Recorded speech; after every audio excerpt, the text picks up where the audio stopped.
हम पढ़ रहे हैं गणित प्रकाश टेक्स्टबुक ऑफ मैथमेटिक्स और हम पढ़ रहे हैं this is grade 6 and lines and angle chapter start किया हुआ है। हम इसमें पढ़ेंगे इन दोनों क्वेश्चंस को।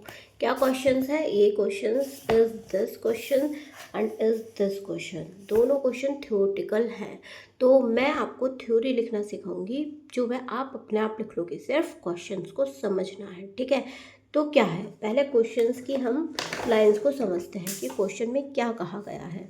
यहाँ पर क्या है, here is a toy with a slanting slab attach to its side.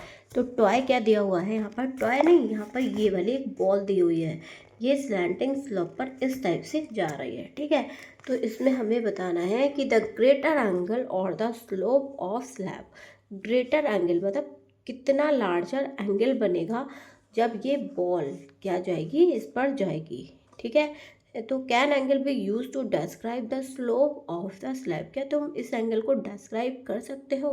What are the arm of each angle. इसकी जो भी एंगल बनेगा उसकी आर्म क्या होगी, और विच आर्म इज विजिबल और विच आर्म इज नॉट। जो विजिबल आर्म होगी वो बतानी है, जो इनविजिबल आर्म होगी वो बतानी है। ठीक है, अब क्या है कि बॉल इस टाइप से गई, यहाँ पर रुकी, यहाँ पर जाकर, तो यानी कि ये वाला एंगल और ये यहाँ पर इसके दो दो आर्म होंगी, this arm and this arm. This is visible arm and this is invisible arm and this is vertex. ठीक है, अब इसको लिखना कैसे है, क्वेश्चन को इस टाइप से लिखना है क्वेश्चन को। ठीक है, visible arm slanting slab is visible, invisible arm the horizontal arm is level is often imaginary. Arm क्या होगी, एक ये वाली आर्म और एक ये, तो यानी कि द स्लैंटिंग सरफेसेस, और एक जो हॉरिजॉन्टल बेस लाइन पर होगी। ठीक है, इस टाइप से हम क्वेश्चन को लिख लेंगे।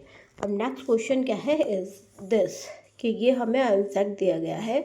Observe the image below where the insect and rotation present, can angle we make the describe amount how, and what is the arm of angle and the vertex. Arm बतानी है और buttocks बताना है। ठीक है, और ये बताना है कि एंगल मतलब इसकी जो एक पोजीशन है दूसरी पोजीशन के बीच में एंगल जो बन रहा है, बन भी रहा है तो कैसे बन रहा है। ठीक है, तो हम पहले ये देख लेते हैं, जैसे इंसेक्ट है ये तो एक एंगल तो इसकी करंट पोजीशन से लेके ये इसकी है बेस लाइन, ये बन रहा है, और दूसरा एंगल जो बन रहा है वो इस टाइप से बन रहा है। ठीक है, इसकी सेकंड पोजीशन को लेकर अब बात करते हैं इसके वर्टेक्स की। एक वर्टेक्स तो इसका ये होगा जब ये बनेगा ये वाला पॉइंट पे, ठीक है, और दूसरे जब न्यू पोजीशन से इसका बनेगा।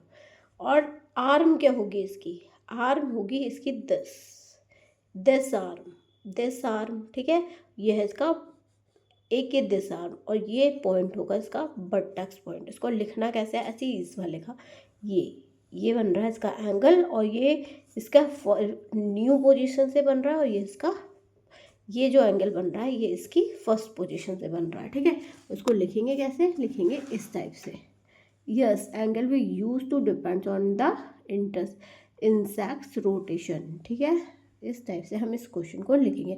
इससे इसमें जो हमने इसकी थ्योरी लिखी इसमें कुछ भी नहीं है, बस क्या है हमें बस समझ में आना चाहिए, उसी के बेस पर हमने थ्योरी लिख दी है। ठीक है, अगर ऐसे ही बहुत सारी थ्योरीज मतलब जैसे भी इसको हम डिस्क्राइब करते हैं तो मेरे ही चैनल पर मिलेंगे आपको, अभी सब्सक्राइब कर लीजिए। ठीक है, स्टूडेंट बहुत आसानी से समझ पाएंगे अगर हम इस टाइप से लिख के दिखाएंगे। बिल्कुल ओरिजिनल पीस में लिखा है, कोई सजावट नहीं है। Okay, thank you, bye bye.